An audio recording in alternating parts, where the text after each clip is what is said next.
আসসালামু আলাইকুম সুপ্রিয় শিক্ষার্থীবৃন্দ, আশা করি আপনারা সকলেই ভালো আছেন। আজকে আমরা একটা গুরুত্বপূর্ণ বিষয় নিয়ে আলোচনা করব, সাধারণ জ্ঞান অর্থাৎ বাংলাদেশ বিষয়াবলীর যে সাধারণ জ্ঞান অংশটুকু আছে।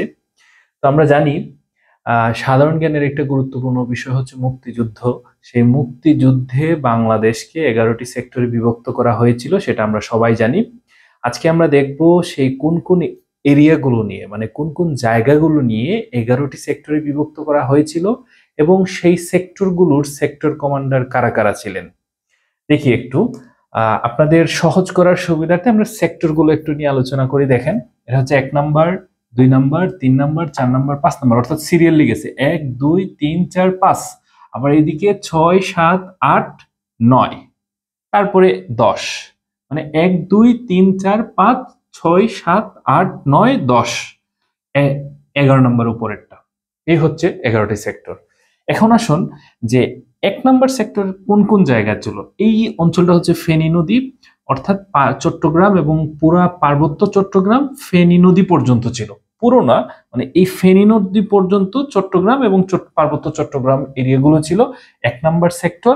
এবং সেই 1 নাম্বার সেক্টরের সেক্টর কমান্ডার ছিলেন মেজর জিয়াউর রহমান। উনি ছিলেন এপ্রিল থেকে জুন মাস পর্যন্ত, এবং পরে যে জুন মাস থেকে ডিসেম্বর পর্যন্ত ছিলেন মেজর রফিকুল ইসলাম। এই হচ্ছে 1 নাম্বার সেক্টর।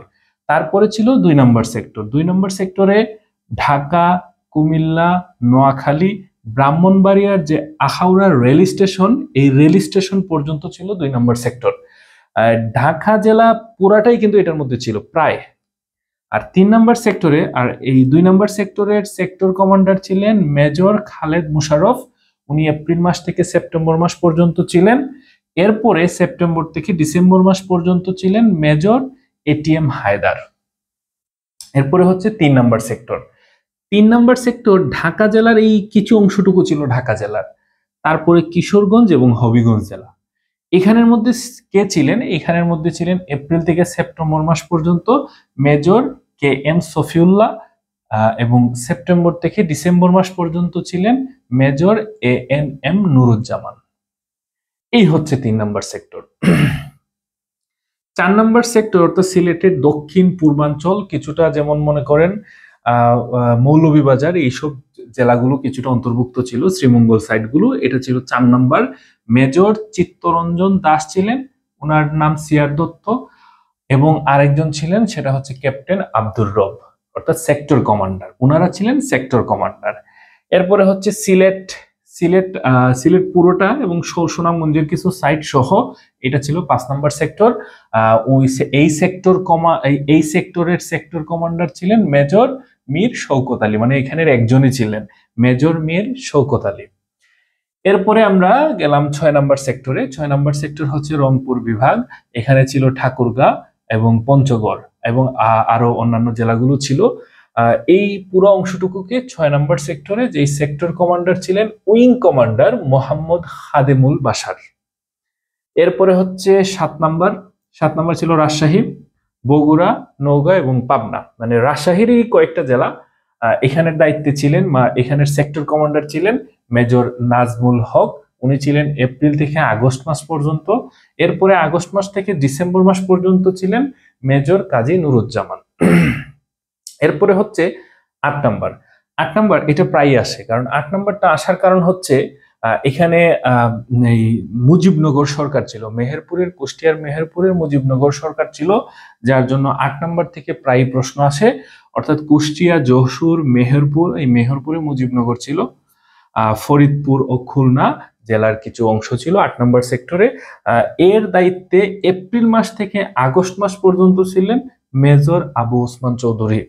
এরপরে আগস্ট থেকে ডিসেম্বর মাস পর্যন্ত ছিলেন মেজর এম এ মঞ্জুর। এরপরে আসি 9 নাম্বার। সাতক্ষীরা, সুন্দরবন ও বরিশালের অঞ্চলগুলো ছিল 9 নাম্বার সেক্টরে। 9 নাম্বার সেক্টরের সেক্টর কমান্ডার ছিলেন এপ্রিল থেকে ডিসেম্বর মাস পর্যন্ত মেজর আব্দুল জলিল। আবার অতিরিক্ত ডিসেম্বর মাস, শুধু ডিসেম্বর মাসে নিয়োগ করা হয় মেজর এম এ মঞ্জুরকে, এবং আরেকজন ছিলেন মেজর জয়নাল আবেদিন। এরপরে হচ্ছে 10 নম্বর সেক্টর। 10 নম্বর সেক্টরে কোনো সেক্টর কমান্ডার ছিলেন না। এই 10 নম্বর সেক্টর ছিল নৌবাহিনীর আন্ডারে। এরপরে হচ্ছে মানে নৌবাহিনী বা সমুদ্রের বিষয়ে যারা এক্সপার্ট ছিল নৌ সংক্রান্ত তারাই ছিল এটার দায়িত্বে, স্পেসিফিক কোনো সেক্টর কমান্ডার এই সময় ছিলেন না এটার দায়িত্বে। 10 নম্বর ময়মনসিংহ বিভাগ ও টাঙ্গাইলের কিছু অংশ, এটা ছিল 11 নম্বর সেক্টর, যার দায়িত্বে ছিলেন মেজর আবু তাহের এপ্রিল থেকে নভেম্বর মাস পর্যন্ত, এবং ওনার সাথে ছিলেন নভেম্বর থেকে ডিসেম্বর প্রায় 1 মাস 1.5 মাস সময় ফ্লাইট লেফটেন্যান্ট হামিদুল্লাহ।